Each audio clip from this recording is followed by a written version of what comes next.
আপনাকে আজ প্রথমে একটু 1 মিনিট সময় চেয়ে নিব, ক্ষমা প্রার্থনা করতেছি, বোধহয় একটু জোরে কথা বলা গেছে আমার বোনের প্রতি। তো ভাই বোনের সম্পর্ক তো মাঝে মাঝে একটু হতেই পারে।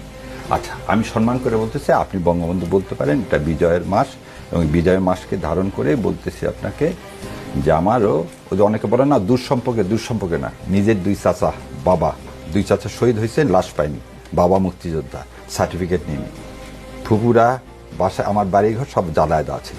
সো এরপরে আর আমাকে বোধহয় বলতে হবে না যে আমি মুক্তিযুদ্ধের পরিবার সন্তান কিনা। কিন্তু আমি বঙ্গবন্ধু বলতে নারাজ, কারণ উনি এই উপাধির যোগ্য না। কেন যোগ্য না, একটা করে বলে দিই। 73 সালে প্রথম ভোটের কারচুপি বাংলাদেশের ইতিহাসে শুরু করলো উনি। 73 সালে বিনা প্রতিদ্বন্দ্বিতায় শেখ সাহেবের বিরুদ্ধে যারা দাঁড়াবে তাদেরকে অস্ত্রের মুখে সরিয়ে দিয়ে উনি বিনা প্রতিদ্বন্দ্বিতায় জিতলেন, যেটা শেখ হাসিনা অ্যাডপ্ট করলেন। 74 সালে যখন দুর্ভিক্ষ, যখন আমার বোনেরা বাসন্তীরা জাল গায়ে দিয়ে থাকে, তখন তার ছেলের মাথায় সোনার মুকুট দিয়ে বিয়ে হচ্ছে। তার মন্ত্রীরা বিদেশি ইম্পোর্টেড হুইস্কি ছাড়া খেতে পারে না, সেজন্য তাদের নাম হয়ে গেল বোতল মন্ত্রী।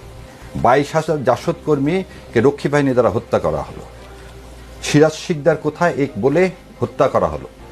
বাংলাদেশকে হত্যা করা হলো, আওয়ামী লীগকে হত্যা করা, আবার বলতেছে বাংলাদেশ এবং আওয়ামী লীগকে হত্যা করা হলো 75 সালে 24শে জানুয়ারি বাকশাল কায়েমের মাধ্যমে। সেই লোক কোনোদিন বঙ্গবন্ধু হতে পারে না, কারণ সেই লোক এই দেশকে ইন্ডিয়ার হাতে তুলে দেওয়ার জন্যই পাকিস্তানের কাছ থেকে আমাদেরকে সরিয়ে ফেলে। সেই জন্যই আমাদের 36শে জুলাই আমরা সবসময় বলতেছি দ্বিতীয় স্বাধীনতা। সো স্বাধীনতার মাসে এই কথা বলতে পেরে আল্লাহর কাছে আমি শুকরিয়া আদায় করতেছি যে ইনশাল্লাহ এখন আমরা ভারতীয় আধিপত্য বাইরে চলে আসছি। এবার আপনার